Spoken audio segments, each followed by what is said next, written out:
Starting off first here with the 1999 Lincoln cent. Now this coin has been broad-struck. You'll see that around the rim of the coin. Pretty minor, you know, some of these broad strikes out here can be very, you know, noticeable and, you know, worth a lot more than this coin. This coin only sold for around $20. So is it worth getting graded? No, if you're trying to make money on it, but if you're trying to add it to your collection, you know, why not get it graded? But for selling it for 20 bucks, you're not going to make a profit there. Graded by Annex at a mint state 63 red. Of course, we know the coin grading scale goes up to 70. 70 is the best grade you can get. Alright, now here's a 1999 Roosevelt dime that has been broad struck. This coin sold for around $40, graded by Annex at a mint state 64. That one looks a lot nicer than the penny. You'll see that again around the rim of the coin. 40 bucks for that dime. Now here is a 1999 P mint mark Susan B. Anthony dollar coins. It is the type 1 proof planchet, and the coin has been broad struck as well. Now this coin is graded by a PCGS at a mint state 64, and this coin sold for over $275. Moving on to another Susan B. Anthony dollar coin that has a curved clip. You can see there, very obvious. You know, you can look for clips on all kinds of different coins, not just Susan B. Anthony dollar coins. This coin, graded by Annex at a mint state 63, ended up selling for over $110. Here is a nice 1999 state quarter that has been double struck, and it has a huge indent here on the obverse of the quarter, which is nice, man. That's just a really unique, awesome looking type of mint error there on the New Jersey state quarter. This quarter, graded by PCGS, sold for over $250. Man, that's a nice mint error there. Alright, now this next state quarter has a reverse die cap, so pretty extreme type of mint error here. 1999 Delaware state quarter, graded by PCGS at a mint state 67. So getting higher on the coin grading scale there. And this quarter ended up selling for over $500. Wow. 500 bucks for 25 cents. Here's a 1999 Lincoln cent that has been broad struck, and it has a partial brockage. Very obvious type of mint error. Of course, errors like this, you don't need a coin microscope to see them. This coin ended up selling for over $55, graded at a mint state 63 red. Now here is a 1999 Jefferson nickel that has been double struck and broad struck. So you'll see that again around the rim of the coin, that broad strike.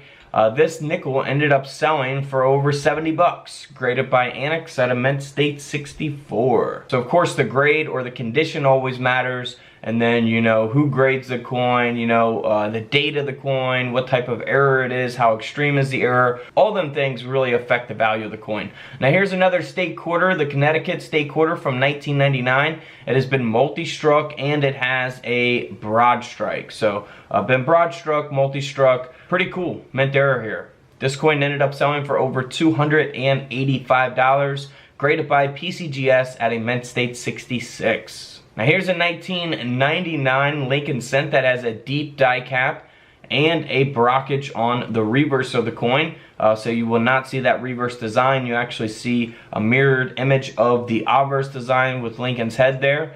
And this coin ended up selling for over $380, and it is graded by PCGS at a mint state 67 red. Here's another 1999 state quarter, has a brockage on the obverse and a large broad strike.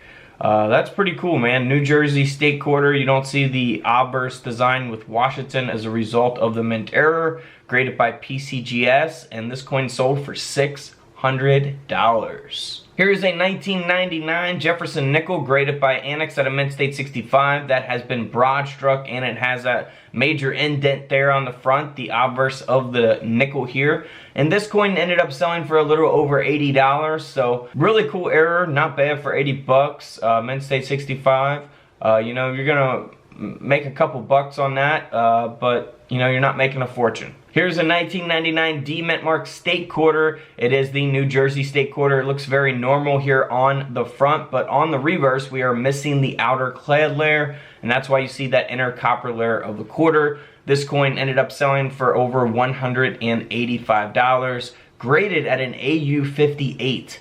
So that's the first non-mint state grade that we looked at here, graded by PCGS. Still sold for over 185 bucks. If it was high mint state grade, it could have sold for a lot more. Now here is another state quarter, Delaware state quarter, that has been struck 65% off center, graded by PCGS at a mint state 64. This quarter ended up selling for over $155 at auction. Moving right along to one of my favorite types of mint errors, double denominations. Here is a 1999 Lincoln cent that was struck onto a 1998 Roosevelt dime. This coin is graded by NGC at a mint state 68, so very, very high grade there. Super rare coin. You'll see the design of both the Roosevelt dime along with the Lincoln cent. And this mint era coin ended up selling for over $2,600. $2,600 coin there. Now here is another state quarter from 1999. It is the D mint mark Delaware state quarter. You can see how the design's cut off a little bit there, and it kind of doesn't look you know, right. You know, something looks off here. And that's because the quarter was struck onto a 5-cent planchet, a Jefferson nickel planchet, and this coin ended up selling for over $380 as a result of that mint error and its grade of a mint state 64. Now here's the 1999 Roosevelt dime that has been broadstruck, and not only broadstruck, it's been broadstruck onto a 1-cent planchet. So the Roosevelt dime design was struck onto a penny planchet, and it also has been broadstruck. So graded by PCGS at a mint state 64 brown. This coin ended up selling for $7,500. Could you imagine having that coin? $7,500. Let me know what you guys would do with that in the comments below. Here is a state quarter from 1999 that has been triple struck, which we can clearly see here in the images displayed. You do not need a coin microscope or anything for this. This coin ended up selling for over $1,300. So a $1,300 coin here. Man, that's a nice quarter. Now here is another coin that has been triple struck. It also has an indent as well. This is the Jefferson nickel from 1999, graded by Annex at a mint state 62. And this coin ended up selling for over $560. Feel free to check out my other coin videos here on the channel. We are uploading every single day. And don't forget to subscribe in the middle. Check out the videos to the left of me. And until tomorrow, I'll see you guys in the comment section below. This is Couch Collectibles, and this is where I disappear.